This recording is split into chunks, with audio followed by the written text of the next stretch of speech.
오늘은 한나의 기도라는 제목으로 말씀을 전하겠습니다.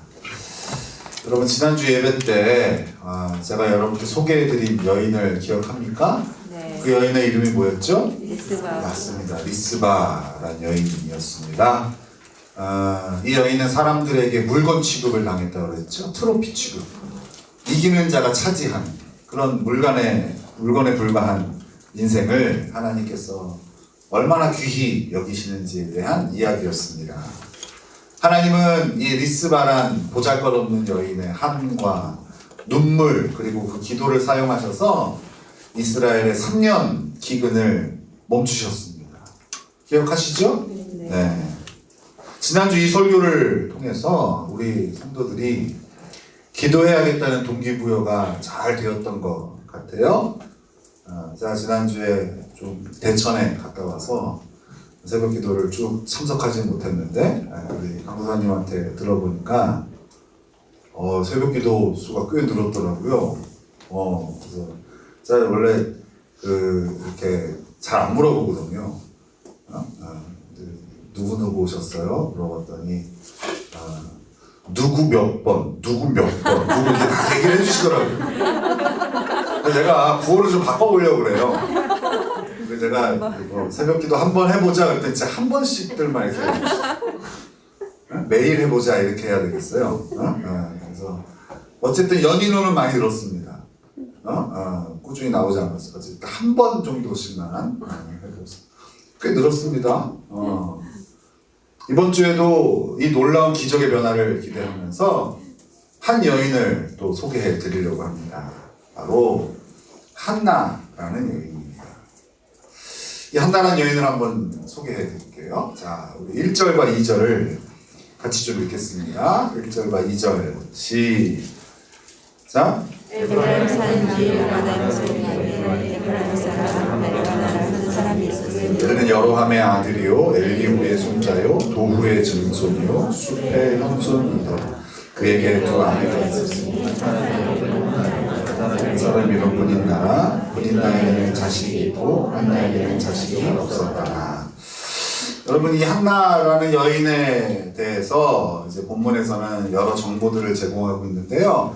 먼저 어떤 정보가 눈에 들어옵니까? 한나라는 여인의 남편의 이야기가 나오죠. 남편의 이름이 뭡니까? 엘가나라는 이름의 남편입니다. 여기 보면 엘가나를 소개하면서요 4대를 소개합니다. 보통 성경에서 3대 정도 소개를 하면 굉장히 명망 있는 가문이라고 합니다. 그리고 좀 더 분석을 해보자면 굉장히 믿음이 좋은 가문, 사회 지도층의 가문이 바로 남편 엘가나인 거예요. 그리고 이 엘가나는 이렇게 가진 배경도 좋은 사람이지만 특별히 자기 아내 한나를 너무나도 사랑하는 남자였습니다. 이런 사람은 멋진 남자다 이렇게 우리가 표현할 수 있겠죠. 근데 이 한나에게는요 연적이 하나 있었는데 바로 분인나라는 여인이었습니다. 한나의 남편 엘가나는요 당시 두 아내를 두고 있었는데요. 첫 번째 아내가 바로 한나이고 두 번째 아내가 분인나였습니다. 한나가 정부인이라면 이 분인나는 첩인 경우죠. 근데 이 한나에게는 자식이 없고 분인나에게는 자식이 있어요. 한번 이걸 가지고 추측을 하자면, 그러니까 이런 걸로 추측을 하는 거죠. 남편이 둘째 아내인 분인나보다 첫째 아내인 한나를 너무나도 사랑하고, 그런데 한나에게는 자식이 없고 분인나에게는 자식이 있고, 이런 걸로 추측을 해보자면 당시 자손을 낳는 것, 대를 잇는 것은 너무나 중요한 이슈거든요. 그런데 사랑하는 아내 한나가 자식을 갖지 못하자 그 당시에 어떤 풍습대로 어쩔 수 없이 첩을 취해서 자식을 낳은 것이 아닐까 이렇게 추측을 해봅니다. 아브라함이 하갈이라는 여종을 통해서 이스마엘을 낳듯이 이 엘가나도 그렇게 행동한 것이 아닐까 싶습니다. 이렇게 보니까 남편은 나쁜 놈이네요. 그죠? 남자는 아니라 나쁜 놈이네요. 문제는요, 이런 첩의 신분이었던 분인나가 자식을 낳자 자식이 없는 한나를 괴롭히기 시작했다는 거죠. 많이 보던 장면이죠. 그죠? 그 하갈이 이스마엘을 낳자 사라를 조롱하고 격분케 했던 비슷한 장면이죠. 우리 6절과 7절을 한번 읽어볼까요? 자, 6절과 7절에 이 내용이 있습니다. 시작. 여호와께서 우리를 이기는 못하게 하시고 우리의 주인 분인나가 우리를 심히 거듭나게 하여 괴롭게 하더라. 매년 한나가 여호와의 집에 올라갈 때마다 남편이 그같이 하면 분인나가 그를 격분시키므로 더욱 먹지 아니하나니. 당시에는 여인이 임신하지 못하는 것을 저주로 여기던 시대였습니다. 사람들이 이렇게 보는 거예요. 얼마나 하나님 앞에 큰 죄를 지었으면 하나님께 저주를 받아서 저렇게 아이를 가지지 못할까. 이게 당시에 불임을 겪는 여인을 향한 시선이에요. 그죠? 분인나는 이런 논리로 한나를 정죄하고 조롱했을 거예요. 그리고 과감히 그 한나의 자리, 그 본처의 자리를 차지하려 했을 거예요. 이것이 한나에게는 너무나도 큰 괴로움이었어요. 격분되었다라고 표현을 하죠. 너무나 힘들고 괴로운 일이었던 거예요. 그러나 한나에게는 멋진 최고의 남편 엘가나가 있었어요. 이 엘가나가 어떻게 했을까요? 우리 4절과 5절을 같이 읽겠습니다. 4절과 5절. 자, 시작. 엘가나가 제사를 드리는 날 제물의 분깃을 그의 아내 분인나와 그의 모든 자녀에게 주고 한나에게는 갑절을 주니 이는 그를 사랑함이라. 그러나 여호와께서 그에게 임신하지 못하게 하시니. 그는 하나님께 예배할 때 드려지는 제물을요, 한나에게는 그 분인나와 그의 자식들에게 주는 것보다 갑절을, 한나를 최고로 사랑했던 남편이었어요. 그래도 나쁜 놈이죠. 그죠? 그죠? 네. 그러나 한나는 이런 넘치는 남편의 사랑에도 불구하고 자신을 괴롭히는 분인나로 인해 너무 힘들어했어요. 너무 힘들어서 8절에 보면은 먹지도 않고 울었다라고 표현하고 있어요. 우리 여기서 잠깐 좀 이 장면을 통해서 우리가 뭔가 교훈을 하나 좀 얻었으면 좋겠어요. 사실 한나는요, 불임의 문제 빼고는 감사할 제목으로 가득 찬 인생이죠. 한결같이 자신을 사랑해주는 남편, 그것도 사랑만 해주는 남편이 아니에요. 돈도 있고 집안도 좋고 명망가, 그죠?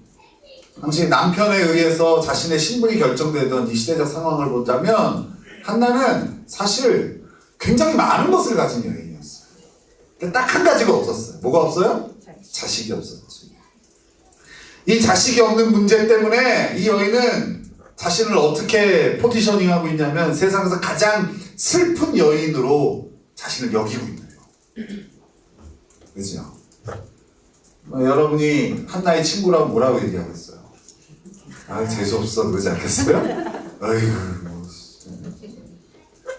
나는 줄지 자신만 많아가지고 힘들어 죽겠는데. 그죠? 뭐라고 그러죠? 배에 겨우 무슨 소리 한다고 그러죠? 배부른 소리 하고 있다고 그럴 거 아니에요? 저는 여기서 우리 인간의 한계를 보게 됩니다. 모든 것을 다 가져도 하나만 가지지 못한다면, 우리는 가진 것을 감사하지 못하고 가지지 못한 한 가지 때문에 불평하고 원망하고 슬퍼하는 것이죠. 그러니까 너무 오랜만에 밖에 나가서 너무 오랜만에 많은 사람들을 만났어요. 맨날 이 세상에 사람은 우리 강복회 성도들만 있는 줄 알고 살다가 많은 사역자들 만나고 또 목사님들 만나서 이렇게 밤을 새우며 교제도 하고 그랬는데, 야, 놀라운 사실은요, 너무나 힘든 인생들이 많다는 거예요. 목회자 세계에서도요, 정말 자신의 생활비뿐만 아니라 매달 나가는 교회 상가를 빌려서 예배를 드리는 교회는 임대료가 나가야 되는데요. 조금만 큰 도시만 나가도요, 임대료가 200, 300씩 합니다. 근데 성도가 뭐 2명 뭐 이렇게 있으면 뭐 어렵잖아요. 그죠? 또 어떤 목사님은 정말 그 비행 청소년들, 뉴스에 막 나오는 그런, 진짜 뉴스에 나오는 그런 아이들 다 알더라고요. 그 아이들이 야, 그 목사한테 한번 가봐. 소개를 해줘서 이렇게 만나는 거예요. 찾아온대요. 그 아이들을 데리고 씨름하면서 이제 예배를 드리는 거예요. 그래서 제가 물어봐요. 목사님, 이번에 이제 드리던 교회 장소에서 쫓겨나서 이게 무상으로 예배를 드렸었는데, 이제 상가를 하나 이렇게 구해서 이제 교회를 이전하는 상황이에요. 물어봤죠. 목사님, 그러면 헌금은 얼마 나와요? 한 달에 한 10만 원 나와요? 그러더라고요. 와. 정말 어렵죠. 그죠? 뭐, 부교육자들을 만났는데, 그런 얘기들을 하더라고요. 인생을 얘기해 주는데, 다 죽을 뻔한 얘기들을 하는 거예요. 죽다 살아난 얘기. 뭐, 건물 30층에 올라가서 뛰어내리려고 하는데, 예수님의 얼굴이 보였다는 거. 이런 얘기들을 진짜로 막 해주는 거예요. 어느 목사님은 암이 2번 걸린, 의사가 다 6개월, 얘기도 안 해. 자기 친구가 과장 의사인데 그냥 잘 정리해 이렇게 얘기할 정도로 희귀 암입니다. 근데 그 하나님의 은혜로 다 낫는데 작년에 또 갑상선 암이라고 그런 얘기를 막 웃으면서 하는 거예요. 그죠? 야, 그런 걸 듣다 보니까요, 제 인생이 너무 사치처럼 느껴져요.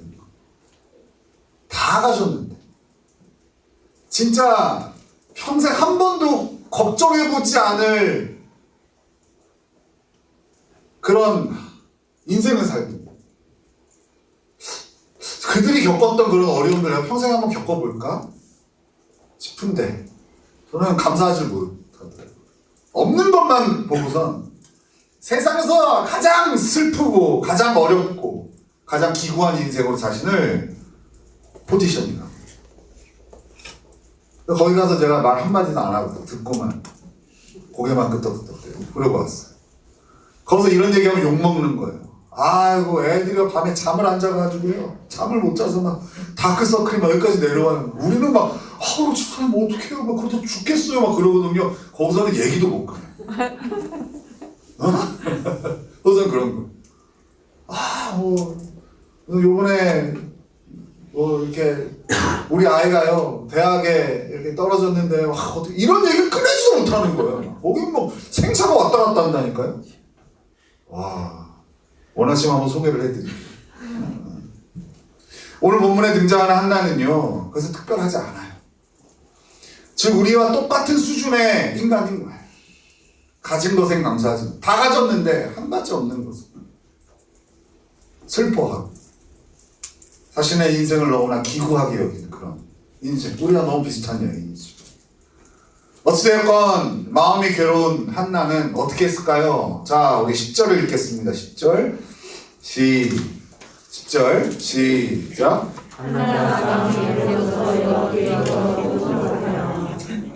뭐 했다 그래요? 기도하고. 한나는 마음이 괴로워서 뭐 했어요? 하나님께 기도했어요. 여기서 우리는 공식 하나를 정리해야 됩니다. 마음이 괴로우면 무엇을 해야 됩니까? 기도해야 됩니다. 마음이 괴로우면 뭐 하는 거예요? 기도하는 거예요. 우리 성도들은요, 이 공식을 잘 모르는 것 같아요. 우리 강복교회 성도들은요, 마음이 괴로우면 수다를 떨 친구를 찾거나, 아니면 스마트폰으로 폭풍 쇼핑을 하거나, 아니면 날 괴롭히는 상대와 피 터지게 싸우죠. 이게 우리 강복교회 성도들이 마음이 괴로움을 대할 때 태도예요. 근데 오늘 본문은 얘기해줘요. 마음이 괴로우면 뭐 하는 거예요? 기도하는 거예요.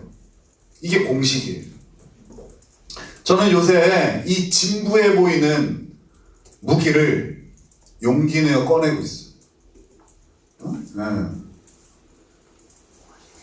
어떤 힘든 인생들에게 기도하세요. 너무 뻔하잖아요, 답이. 그리고 사람들이 저를 포함해서 어떤 내가 어려운 얘기를 하는 거는 위로받기 원한 거지 그런 정답 듣기 원한 게 아니거든요. 그러니까 이렇게 너무나 명확한 정답, 기도하세요 라고 얘기하는 거를 싫어해요. 그러니까 저도 별로라고 생각했어요. 너무나 뻔한 대답을 해주는 목회자가 되고 싶지 않았어요. 그래서 이 무기를 꽁꽁 감추고 잘 들어주고 같이 슬퍼해주고 공감해주고 이렇게 목회를 해봤는데요. 알게 됐어요. 능력이 하나도 없다. 그래서 요새는요, 용기 내서 이 무기를 꺼내고 있어요. 마음이 괴롭다고 하는 분들에게 제가 용기 내서 얘기해요. 기도하세요. 새벽에 나오세요. 돌아봤더니요, 제가 정말 우리 부모님께 받은 너무나 귀한 유산이 있어요. 너무나 많은 것들을 제가 받았는데요. 그 중에서도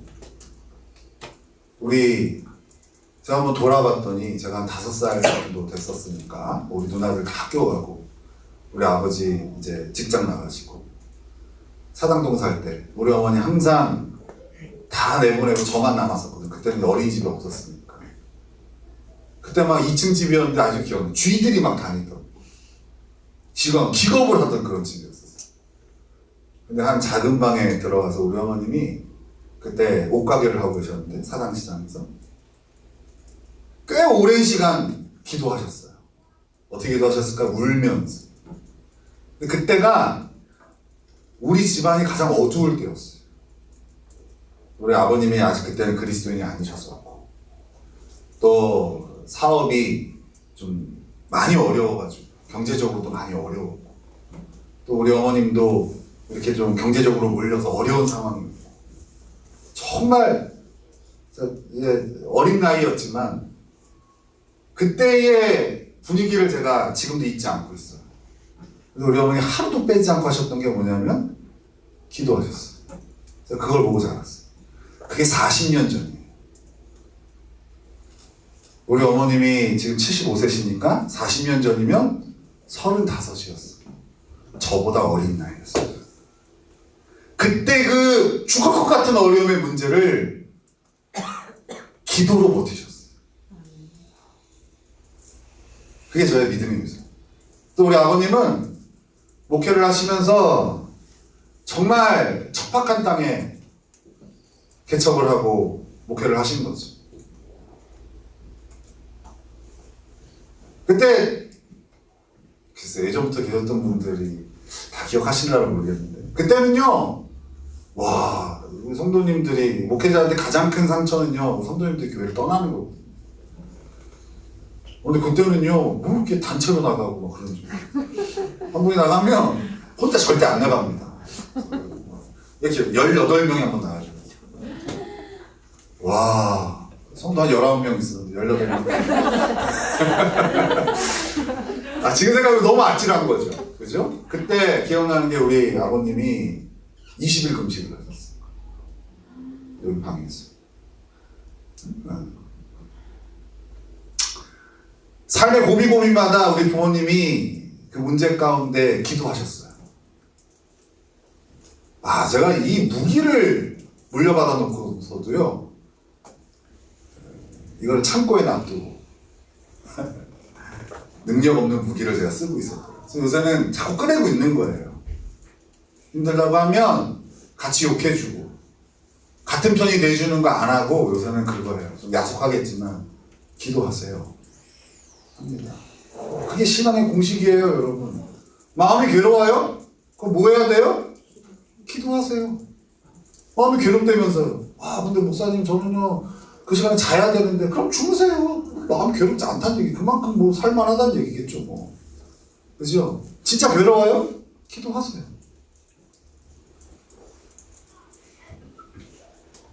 아무래도 이번 주 새벽 기도는 미어 터질 것 같아요. 제가 알고 있는 마음이 괴로운 사람들 엄청 많거든요. 마음이 너무 즐겁고 행복한 분들 별로 없고 뭐 여기 다 나와야 될 것 같은데 마음이 괴로우면 뭐 한다고요? 기도하는 거예요. 그죠? 자, 그럼 한나가 무엇을 기도했는지 그 내용을 한번 살펴보자. 자, 우리 사무엘상 1장 11절 같이 읽겠습니다. 사무엘상 1장 11절 시작.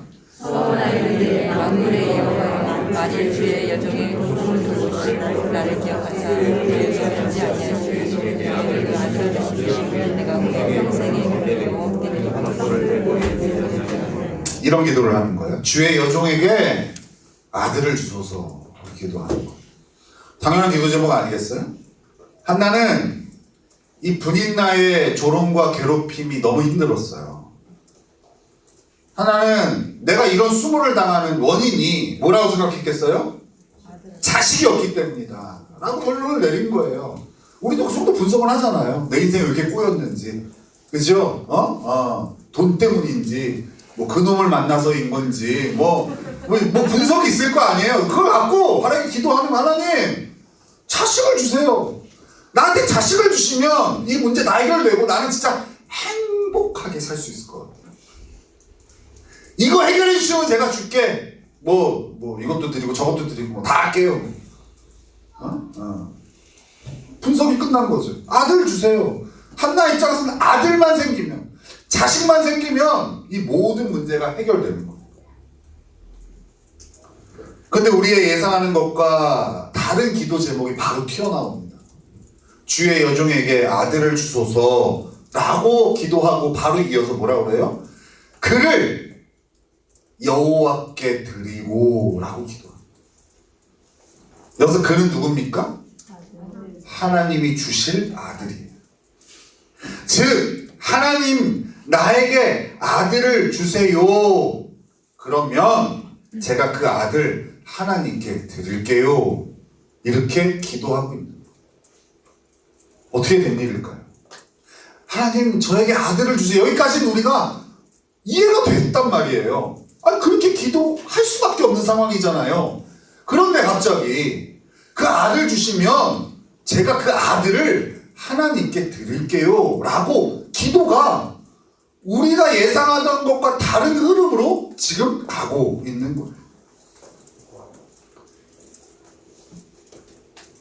왜 그랬습니까? 왜 한나는 이렇게 아들을 달라는 기도에서 그치지 않고 그 아들을 하나님께 드리겠다고 기도하고 있는 것일까?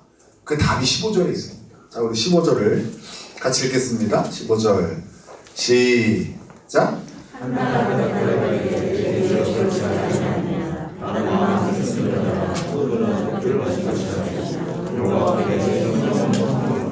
한나는 자신의 기도하는 모습을 보며 당시 좀 이렇게 어두웠던 시대를 반영하는 인물이 엘리 제사장이거든요. 그 성전의 엘리 제사장이 이 한나를 보고 한나의 기도하는 모습을 보고 저 술 취했구나. 뭔가 입은 움직이는데 소리는 나지 않고 뭐 울고만 있으니까 아유 술 취한 여자가 와가지고 좀 성전을 더럽힌다고 생각을 했던 거예요. 그래서 책망을 합니다. 그것에 대해서 한나가 대답을 하는 거예요. 나는 술 취한 게 아니라 하나님께 기도하고 있는 건데 이렇게 표현을 해요. 여호와 앞에 내 심정을 통한 것뿐이요. 통했다. 하나님께 내 마음을 통하고 있다. 이렇게 설명을 하고 있습니다. 한나는 기도 중에 하나님과 통했던 거. 한나는 분명 자신의 문제, 이 자식 주세요 라는 문제를 가지고 하나님께 기도하기 시작했어요. 근데 기도하다 보니 하나님의 마음이 느껴진 거예요. 자신이 그토록 고통스러워했던 불임의 고통이 다름 아닌 하나님의 고통이었다. 하나님이 이 세상을 보시면서 하나님의 백성다운 인생이 하나도 없는 거예요. 진짜 그 불임의 고통은 우리 하나님이 느끼고 계셨던 거. 그 한나의 불임의 아픔과 하나님의 불임의 아픔이 통한 거예요. 뭐를 통해서? 기도를 통해서. 이렇게 하나님의 마음을 헤아리게 되고 하나님과 마음이 통하니 한나가 하나님 아들 주세요 라고 기도하다가 갑자기 이 아들을 하나님께 드립니다. 하나님의 마음을 시원케 하는, 하나님의 그 불임의 아픔을 해결할 수 있는 도구로 써주세요 라면서 아들을 다시 하나님께 드리겠다는 기도를 바꿨고, 우리는 여기서 기도가 무엇인지를 점검하고 가요. 우리는 기도를 우리의 소원을 이루는 도구 정도로 여겨요. 물론 그렇기도 하죠. 하나님, 우리가 구하고 찾고 두드리는 것을 들어주시겠다고 약속하셨잖아요. 그죠? 하나님, 대출금이 필요해요. 하나님, 저 사람이 나를 괴롭히니까 저 사람 좀 혼내주세요. 하나님, 저에게 이런 문제가 있어요. 좀 해결해 주세요. 하나님, 병들었어요. 고쳐주세요. 우리가 하나님께 소원을 구하면 하나님 들어주세요. 기도를 이렇게 얘기해도 틀린 것은 아니에요. 그러나 하나님이 우리에게 기도를 요구하시는 가장 큰 이유는 하나님과 통하기 위해서, 즉 하나님과 교제하기 위해서입니다. 그게 우리가 창조 목적이죠. 하나님 우리를 왜 특별하게 지었어요? 교제하시려고. 근데 이놈의 인간들이 하나님께 등을 돌렸어요. 하나님 없이도 살 수 있다 여기고 선악과를 따먹고 자기가 하나님 되어서 선과학의 기준이 되어서 자기 소견에 오른 대로 그렇게 사람들은 가버리는 거예요. 성공을 향해서 더 많은 것을 얻고자.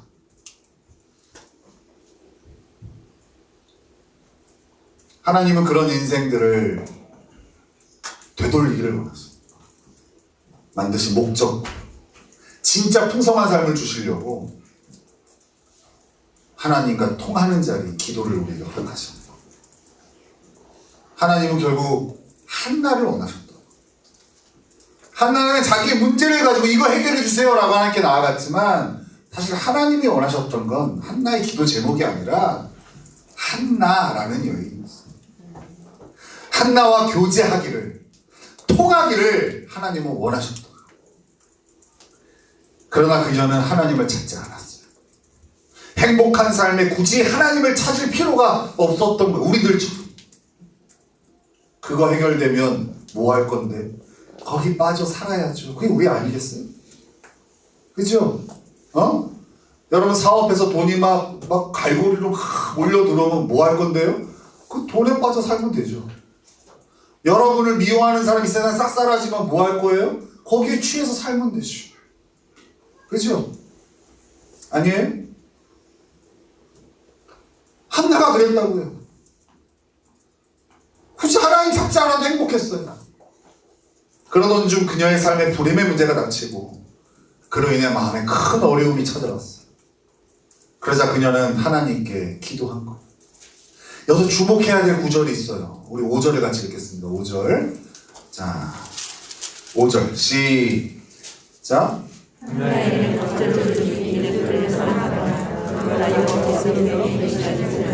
네, 보세요.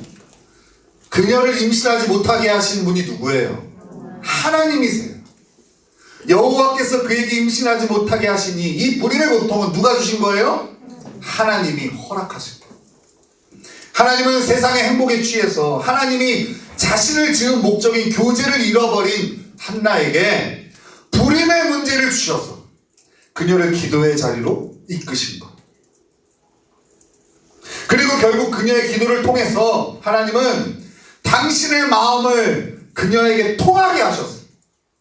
한나를 만들어진 목적에 걸맞는 삶으로 고치시고 계시는 거예요. 여러분 인생에 문제가 있죠? 그 때문에 마음이 괴롭죠?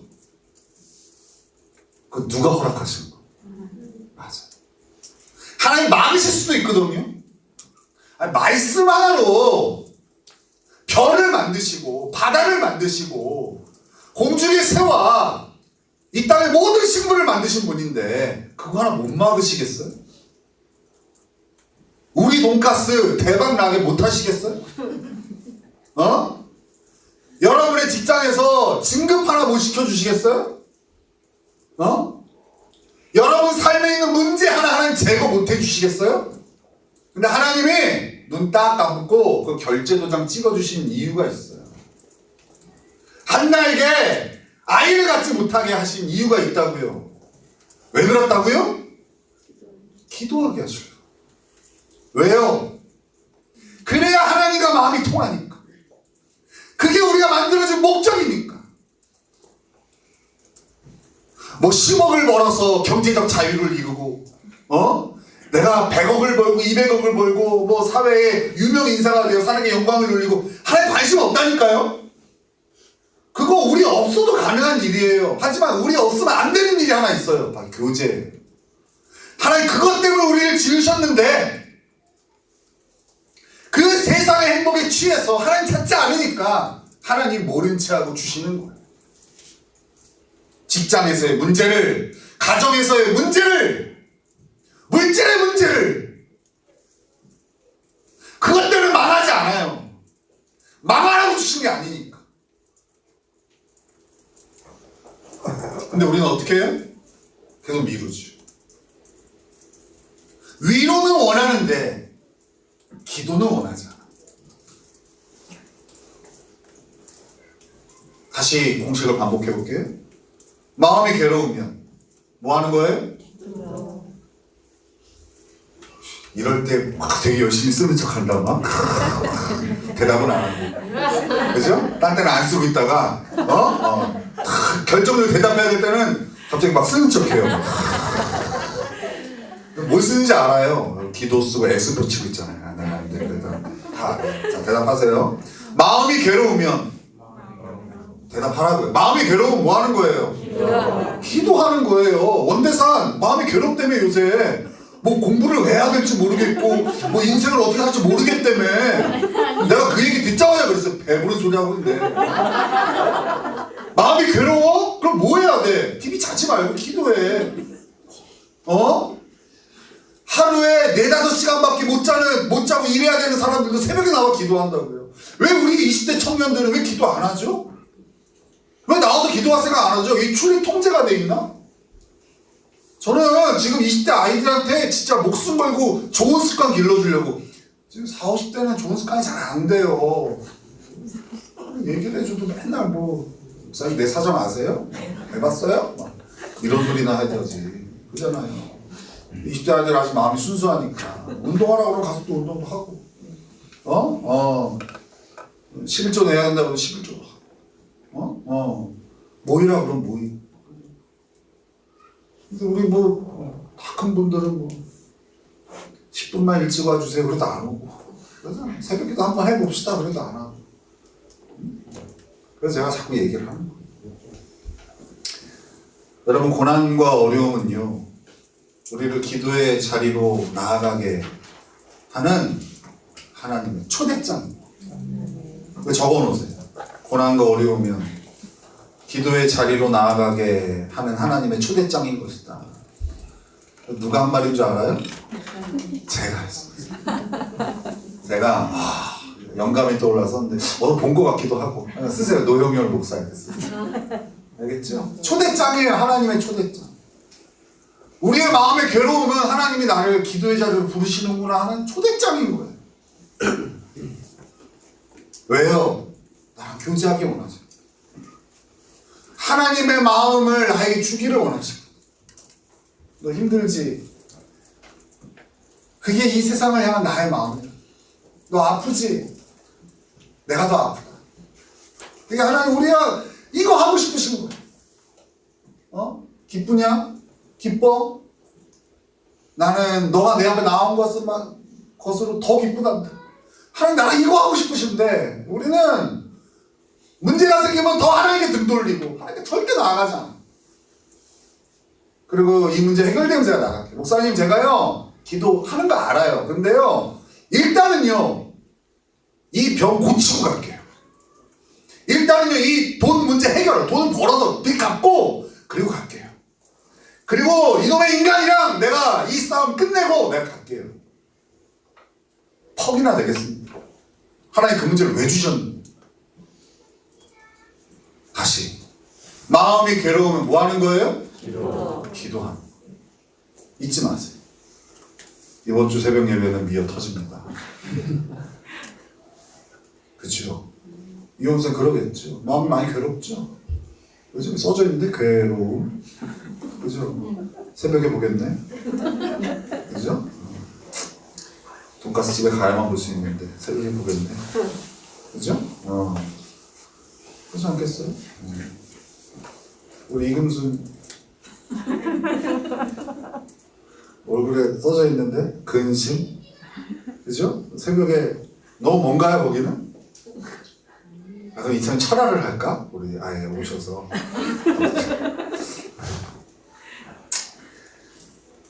여러분, 한나의 하나님과 마음을 통한 기도는요 응답을 받아요. 당연하겠죠. 왜 응답이 안 되겠어요? 기도가 하나님과 통하지 않으니까 응답이 안 되겠죠. 하나님 그거 주시면 우리한테 주시면 안 되거든요. 우리가 그거 고집부리니까. 어떤 사람들은 그러더라고요. 여러분 될 때까지 기도하세요 라고 기도하거든요. 얘기하거든요. 그건 자기 고집이죠. 기도는 어찌 보면 하나님 뜻에 자기 고집을 꺾는 과정이거든요.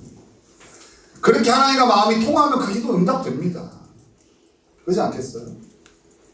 우리 사무엘상 1장 19절에서 20절 그 기도 응답을 좀 보겠습니다. 19절에서 20절. 자, 시작. 그들이 아침에 일찍 일어나 여호와를 경배하러 돌아가 라마에 자기를 이르니라. 내가 나와 미안해 한나가 동침하며 여호와께서 그를 생각하시니라. 한나가 임신하고 때가 이르니 아들을 낳아 사무엘이라 이름하였으니 이는 내가 여호와께 그를 구하였다 하니라. 한나가 기도의 응답으로 받은 아들이 바로 사무엘이에요. 그 유명한 사무엘. 사무엘이 태어난 시기는요 사사시대예요. 사사시대가 얼마나 영적으로 암흑기였는지 사사기는 이렇게 마무리하고 있어요. 그때 이스라엘에 왕이 없으므로 사람이 각기 자기의 소견에 옳은 대로 행하였다. 하나님을 잃어버린 시대, 각자가 하나님이 되어 살아가는 시대, 이게 사사시대였어요. 이 암흑기에 태어난 사무엘은요 황폐한 이스라엘을 다시 세우는 중요한 역할을 감당합니다. 다윗에게 기름 부어 다윗 왕조를 세워요. 그리고 이 다윗 왕조에서 온 인류를 구원하는 예수 그리스도가 탄생하시는 거예요. 한나가 이런 어마어마한 기도를 했을까요? 그녀는 그저 자신의 불임의 고통을 가지고 하나님께 기도했어요. 아들을 주세요 라는 기도만 한 거예요. 근데 하나님은 이 보잘것없고 자기 중심적인 기도를 사용하셔서 이스라엘뿐 아니라 온 인류를 구원하는데 사용하시는 거예요. 지난주 복습해야 돼요. 리스바란 여인의 기도를 통하여 이스라엘의 3년 기근을 멈추신 그 하나님, 한나라는 여인의 자기 중심적인 기도를 통하여 이스라엘을 다시 세우고 온 인류의 죄악을 해결하신 하나님. 여러분이 어떠한 기도를 하든지 그래서 그 기도는 하찮지 않은 거예요. 이런 거 갖고 기도해야 되나?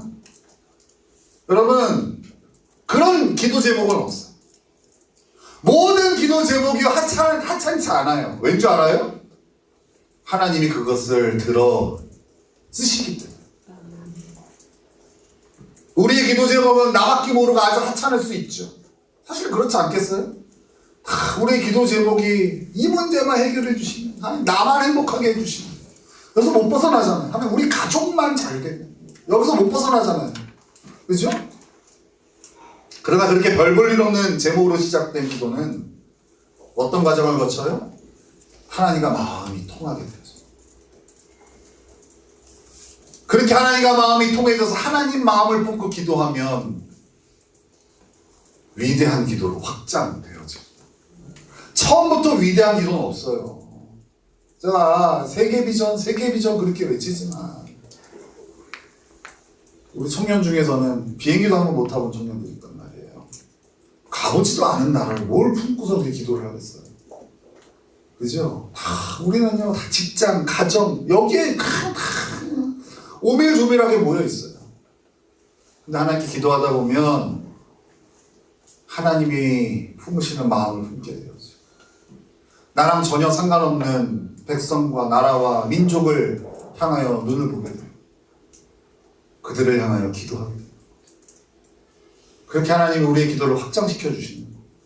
그래서 여러분들이 뭘 갖고 하나님께 나아가는지 하나도 중요하지 않아요.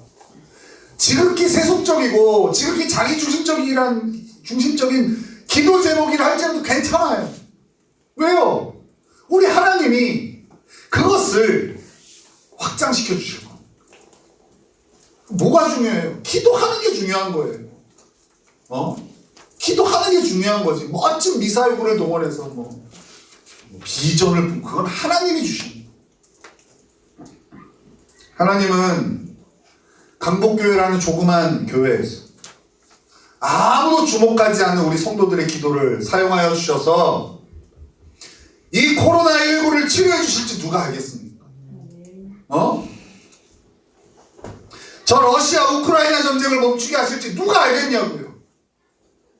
물론 하나님 우리한테 가르쳐 주시진 않을 거예요. 희수야, 내가 너 기도 사용해서 코로나 해결했다? 이렇게 알려주시진 않을 거예요. 그러면요, 아마 우리는 교만해질 거예요. 그죠? 내가 기도하면 이렇게 될 거예요.